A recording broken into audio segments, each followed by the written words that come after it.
Welcome back, and today I'm going to be looking at the first episode of Through the Dragon's Eye. This was made by Look and Read, which was, in the UK, an educational series to help kids with their reading and English. These were normally shown in schools as well. Look and Read also did other series such as Spy Watch, Captain Crimson to a lesser extent, but I think one of the other most famous ones is The Boy from Space, which is a bit eerie, and Geordie Racer, which had such a cool theme tune. Geordie Racer, on the road, in the street, hear the sound of pounding feet. Another quirky thing that's slightly interesting about it is this theme tune. Although it's the same tune, there are different words sung. From episodes 2 till 10 was a different intro to this first episode, and also this first episode's theme, oddly enough I know this, was actually played as the outro theme for episode 5. Look bravely through the dragon's eye and fly.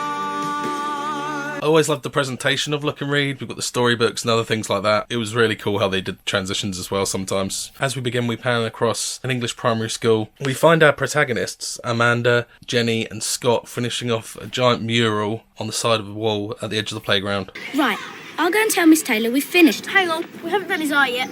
Oh, yeah. No, I'm painting his eye, you said. That camera angle did not match up to if Amanda was stood right in front of Jenny. Right. What's so special about the eye, anyway? It's the most important bit.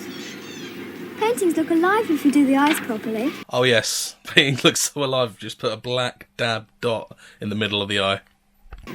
Yeah, you'll be able to watch us and breathe fire at us.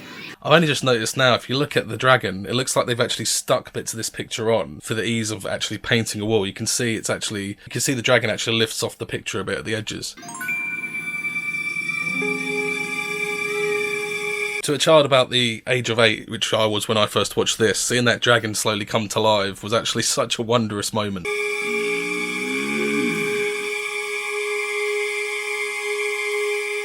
Good morning.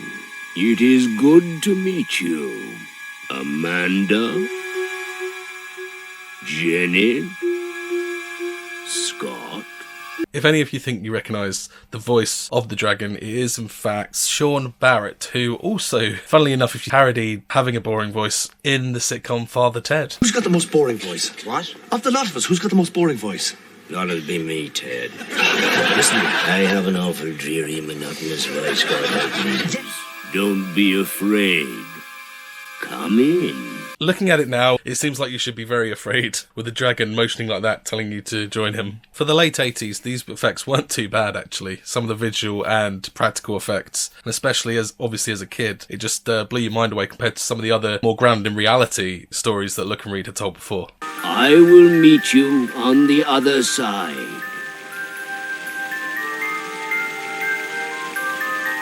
I know exactly what you're going to ask. I know exactly what you're thinking. How comes none of the other kids have seen this dragon and no one else has reacted to what's going on? And for you, I've got absolutely no idea.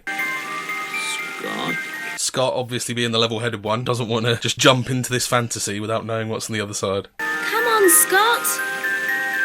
All right, I'm coming. Scott almost looks in a trance there, where he just, after a few seconds, decides, danger or not, I'm jumping in as well. Coming. Good. That was evil. Good.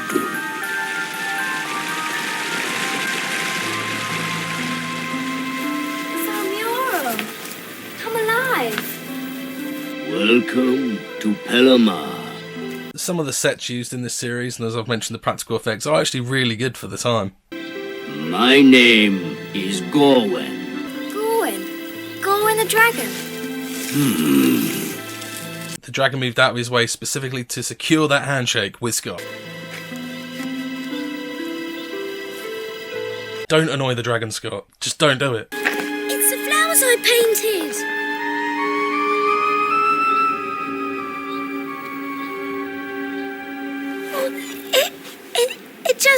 It just died. You can't say that in a kids' program. It just died. But why? Because something dreadful has happened in Pelamar. The Veetacore has exploded. The Veetacore? What's that? As we begin to get some backstory of Gorwin the Dragon, Scott notes down, in some rather neat handwriting, some of the questions he's got about the situation. There are some cutaways like this we'll see later on. There is obviously an educational aspect, but as I say, for an educational show, this was actually one hell of a show back in the day. The Veetacore is everything. Without its rays, we cannot exist. May I show you? Another thing you realise watching this as an adult compared to a kid is as a kid you thought the dragon was really cool, really powerful, etc. And as an adult you see how immobile that suit looks and how much at every second he can, when he's not in the centre of the frame and it's not so obvious, he has to hold one of the kid's hands to help him walk. But maybe let's just put that down to the fact of what he's about to tell us. As you can tell, I'm a bit biased. I'm giving this programme a chance for anyone who's not seen it. I am a dragon, of course, but there are many creatures in Pelamar.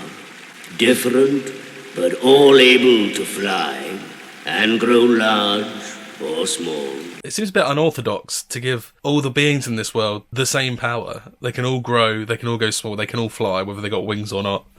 Until the Veetacore exploded. That was ever so slightly delayed, considering they walked away a brief time ago. Are those chili peppers hanging from the ceiling? Well, what is this Veetacore then? Don't annoy the dragon.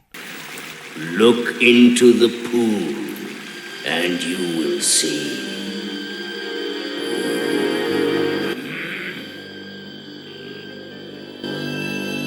Wow! That is the Veetacore. Gorwin introduces the kids to the Master Emerald, I mean the Veetacore, which is the power source for all of Pelamar. It looks alright to me. But you are not looking at it as it is now. This is just an image. Like a video. Of a kind, yes. Watch again. Those eyes look as if they could just eat into your soul. It makes you wonder why he didn't just show them a live image to begin with. You are now seeing the keepers of the Veetacore. If you've seen my video on I Survived a Zombie Apocalypse, I've got to give those contestants credit because these three look like they'd be even worse in a zombie apocalypse or if the power source of your whole world was falling apart. Their names are Doris, Boris, and Morris. What's that book? The dusty one. The Book of the Veetacore. It tells how to care for the Veetacore and keep it safe. And also how to destroy it. Now the pool will show you what happened just a few days ago. Oh my god, those eyes, those eyes! Quick, look at the image before the water evaporates.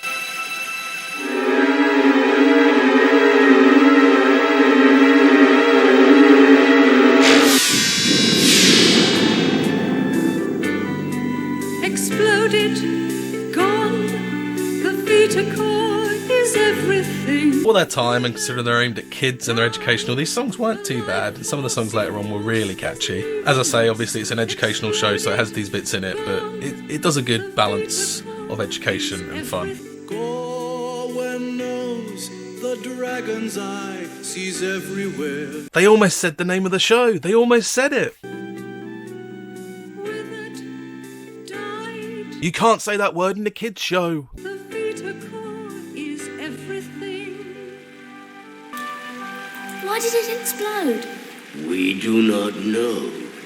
But without the Veetacore, there can be no Pelamar. We will all fade and die. You can't say that. You're gonna get us cancelled. Outside. After the explosion, the keepers went in search of the scattered pieces. Weren't they hurt? In the explosion? That's a good question. And even though I've seen this before, I can't remember if they actually elaborate on that by the end. No, nobody was hurt. Considering they talked about death a lot and dying, it's funny how they swept that under the rug. The keepers have found all the pieces of the Veetacore. All you gotta do is read the book and do what it says, right? That's exactly what I was thinking. But what if they cannot read the book? No one else in Pelamar can read. No one in Pelamar can read. Joking. He's not got long left. That boy's not got long left. Do not annoy the dragon. No. Through the ages, we have just forgotten how. Are you sure the keepers can't read? No. I just have grave doubts, that's all. The kids are going to get there and the keepers will go, yeah, we can read, it's fine. Excuse me. That ringtone is exquisite. Rhodey, how did you get on? Useless. They wouldn't even let me in. Doris slammed the door in my face. We must stop that, Doris, slamming doors in a rat's face. Another thing I don't think they elaborate on is where does he keep that little phone tablet? Where does he keep that tablet? We will need help. Let us see what the keepers are doing now. Again, we've still not seen on the live feed what the keepers are doing through this magical pool of water. All we've seen is pre-records, essentially. Let's have a look. Hopefully we're not going to see another pre-record. Boris, stop that. We have important work to do. Looks like the effects department give Henson a run for his money. Aren't you my pets? I am not doing this on my own.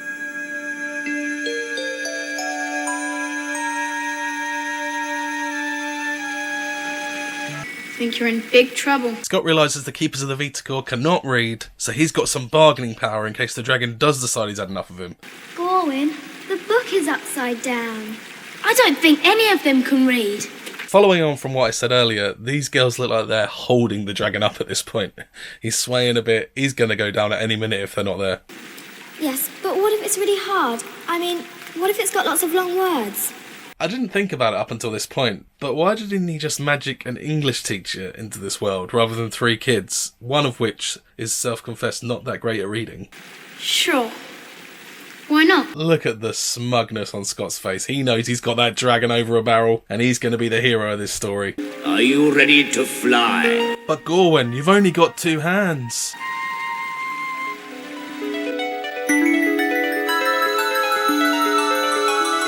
It's that damn dragon again, always dragging in kids from the other world to read our books.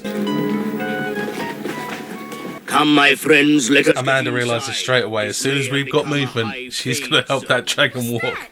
A place where buildings collapse suddenly, or plants and creatures just fade away. The high fade zone has already got rid of the glass in the windows. This is going to be difficult. Oh, You could have just knocked on the door, Gorwin. where are you calling from? You know where I am, Boris. Outside, and I want to come in. No, only the keepers are allowed in here. You know that. And you also know when I'm angry, my eyes can eat the souls of people. Hold on, I'll ask Doris. No. Was Boris trying to take a photograph with a cricket bat then? Go in the tree! You mean all we had to do was push the door open? It was Scott. It was Scott all along. He's been planning this since the dragon ride down here. Do you think he had help getting through the door? Or do you think they just placed him inside and made it look like he'd just come through the door? Because those wings are massive. Now, my friends, I thought he was going to knock someone out with his head then, just swaying it about like that blindly. for the sake of Pelamar, let them see the book. So we find out about these high fade zones elsewhere. The world of Pelamar is starting to fade away. It's about the Great West Lake. It's become a high fade zone. Oh, yes. How do we know she's telling the truth? Well, considering she never heard of the Great Lake till now, and you've confirmed that's an actual place that you know about, there's a good chance she's telling the truth. Yes, how? You don't know what all those squiggly lines and dots mean, do you? Gorwin, thank goodness. I'm sorry I'm late. I flew over the Great West Lake. It's awful. Everything there is dead. Narrative, and exposition save the day. Who? Is this the proof you need?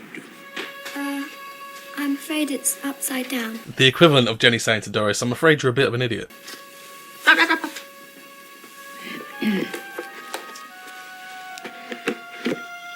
Yes, thank you. And, we have to start at the beginning. Any other demands to hold us to ransom? That's the face of someone who's never been told what to do, especially by a child. I knew it! I can't read a word! I never learned to read cursive. So Jenny, Amanda and Scott Veetacore help is put the constructed Vetons back together to make the such a Veetacore, way but they find out something else along the way. Component part, or Veton. Could you elaborate on the plot of the story, please, Scott? Only that there are 25 bits and they're called Vetons. Well, that's a start. Scott, did you say 25 feet on us? Yes, definitely. 25 in total. Well, there are only 22 here. North or south, east or west, the quest. What a cliffhanger. Through the Dragon's Eye ended on cliffhangers for all of the episodes, obviously apart from not the last one. I'm a really big fan of this. I've got a lot of nostalgia for it. Obviously it was the best show we probably got shown in school, especially primary school, and later on the episodes, there's more adventure, more characters. It's brilliant. If you've seen this before, then tell me below what you thought. If you haven't, I may look at the other episodes as well if people want me to do that. And you can probably find this. You can find this on YouTube, and I'll probably put a link for that in the description as well. It's a great series, but until the next one, take it easy.